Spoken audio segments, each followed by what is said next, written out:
Shalom,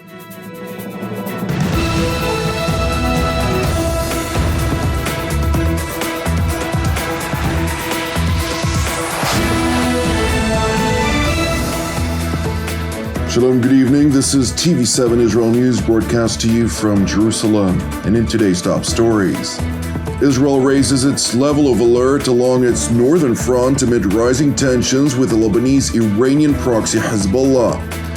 Progress has reportedly been made vis-a-vis prospects of securing an American broker normalization deal between Israel and the Kingdom of Saudi Arabia.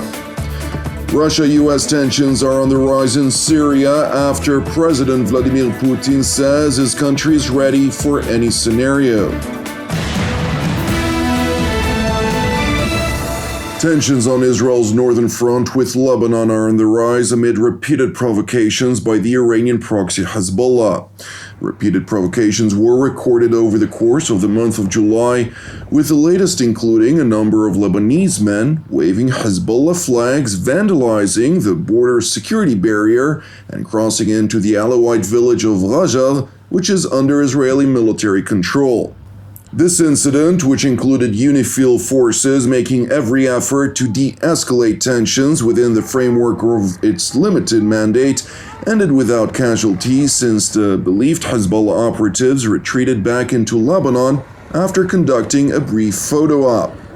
Meanwhile, Hezbollah Secretary General Hassan Nasrallah made a televised address to his followers in which he initially proclaimed that Israel and the United States are evidently deterred by Iranian prowess, while in tandem threatened the Jerusalem leadership not to test Hezbollah's resolve.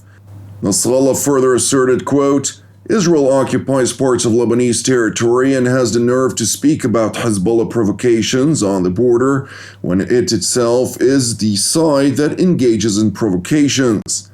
Hezbollah will not hesitate and will be prepared for any development or clash. Meanwhile, in Jerusalem, Israeli Prime Minister Benjamin Netanyahu held a security cabinet meeting along with Defense Minister Yoav Gallant, Strategic Affairs Minister Ron Dermer, IDF Chief of General Staff Lieutenant General Herzi Halevi, and the Mossad Chief, as well as the ISA Director and the IDF Intelligence Directorate Head. During the course of this meeting, the Israeli Defense Establishment provided the Security Cabinet recommendations for possible operations vis-a-vis Hezbollah in particular and the Northern Front in general, after which Defense Minister Gallant has authorized the IDF's Northern Command Commander, Major General Uri Goldin, to deploy reinforcements along Israel's north and to prepare for a variety of possible actions, including preparations for a broad reaction to Hezbollah's separate provocations that, according to separate assessments, could essentially escalate into all-out war. In tandem, Jerusalem's top defense official also ordered a higher state of alert, as well as the highest level of readiness for a variety of possibility along Israel's northern border.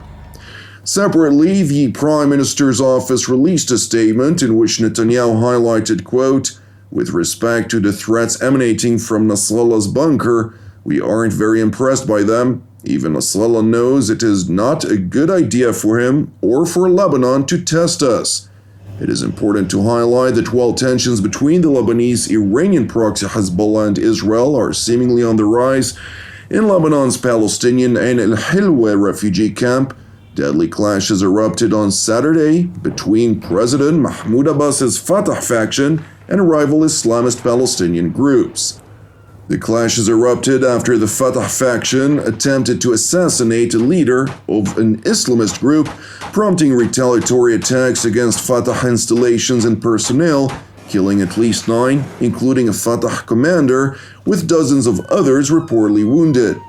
It is important to know that while clashes are seemingly intensifying, the leadership of separate Palestinian factions, including Fatah chairman Mahmoud Abbas and Hamas leader Ismail Haniyeh, met in the Egyptian city of New Alamein as part of declared efforts to revive a process of long-stalled reconciliation deeply rooted in blood feuds since the Fatah-Hamas conflict of 2007.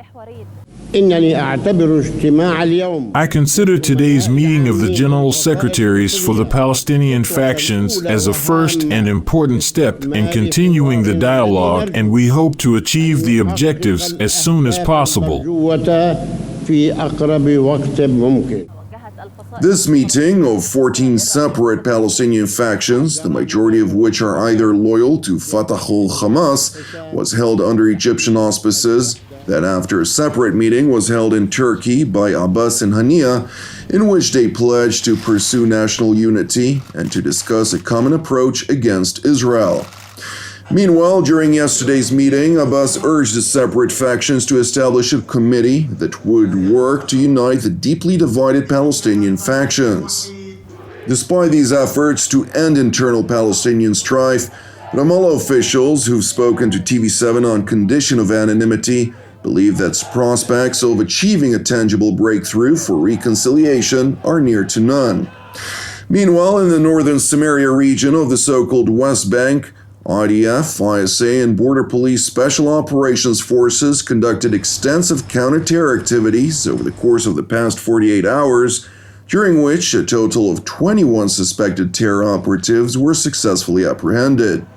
And while limited disturbances were cited, no injuries were reported among the Israeli troops. In other news, progress has reportedly been made vis-à-vis prospects of securing an American brokered normalization deal between Israel and the Kingdom of Saudi Arabia. After meeting with U.S. National Security Advisor Jake Sullivan and CIA Director Bill Burns, Mossad Director David Barnea was said to cautiously acknowledge tangible progress. It's worth highlighting that while limited progress had already been reported on in recent months, Jerusalem has recently advanced a list of projects aimed at elevating prospective profitability of a Saudi-Israeli normalization accord, including via development of strategic infrastructure. Today we are launching One Israel project connecting the whole country with a fast train from Kiryat Shmona in the north to Eilat in the south. This project is embarking with a huge multi-year budget, 100 billion shekel. I will add that in the future we will also be able to transport cargo by rail from Eilat to our Mediterranean, and will also be able to link Israel by train to Saudi Arabia and the Arabian Peninsula. We are working on this too. Well, the Israeli premier announced the roughly 27.1 billion US dollars or 24.5 billion euros project last week during an interview to ABC News. Netanyahu highlighted deep collaboration between his government and the Biden administration, including on matters related to advancing peace with Saudi Arabia, which he asserted will change the world. President Biden, the last conversation we had, invited me to the White House in the fall. I think it's in September, but we'll finalize a date. Look, I think our relations are very strong. I'm not just saying that. I think the cooperation on intelligence, on security, on strategic matters is as strong as it's ever been. I can tell you that we're working on things that I think will change history. Specifically, we're trying to block Iran's aggression, but also advance peace with Saudi Arabia, which in addition to the historic Abraham Accords with 4 Arab countries is changing the Middle East. And I think this will change the world. I think this will be a pivot of history. We're working on it. So I think the relations with the U.S. are as strong as ever. And believe me, the U.S. is our irreplaceable and indispensable ally. We have no better friend. And I can tell you that the United States has no better friend than Israel, not only in the Middle East, but in the world. As we move into a highly technological world, Israel's technological prowess serves the interests of both our countries and has saved many, many American lives. Turning to Israel's northern neighbor Syria, where prospects of miscalculation between Russian and U.S. forces are seemingly on the rise. The latest in a series of dangerously close interactions by Russian aircraft and U.S. aircraft in the region. On July 23rd, a Russian fighter jet was recorded firing flares in the pathway of an American MQ-9 unmanned aerial vehicle, severely damaging its propeller while operating over Syrian skies. The U.S. military said in a statement that fortunately, the MQ-9 crew was able to maintain flight and safely recover the aircraft to its home base. Meanwhile, U.S. Secretary of Defense Lloyd Austin, while visiting Brisbane, Australia, called on Moscow to cease what he labeled as irresponsible behavior.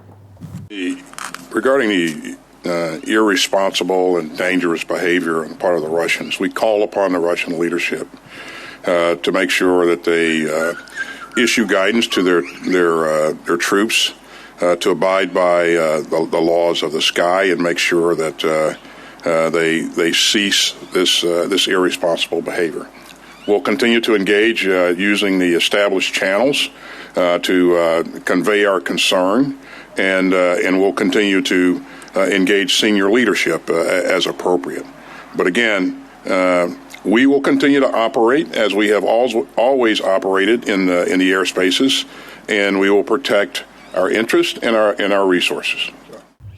In response to Secretary Austin's remarks during a press conference in Moscow, Russian President Vladimir Putin stressed that while Moscow isn't interested in war with NATO in Syria, Russia is prepared for any scenario. Мы всегда готовы к любому сценарию. We are always ready for any scenario, but we have. But no one wants this. And as per an initiative from the American side at one time, we created a special mechanism to prevent these conflicts. We have it so that the heads of several departments can directly communicate with each other and have the opportunity to consult on any crisis situation. And this suggests that no one wants any confrontation, but if anyone wants it, it's not us, but we are ready. Захочет, не мы, но мы готовы. Thank you for watching TV7 Israel News. It is indeed good to be back. Please pray for the peace of Jerusalem and salvation of Israel. I'm Jonathan Hassan, wishing you a Shavua Mevorach, and God willing, we'll see you again tomorrow at the same time.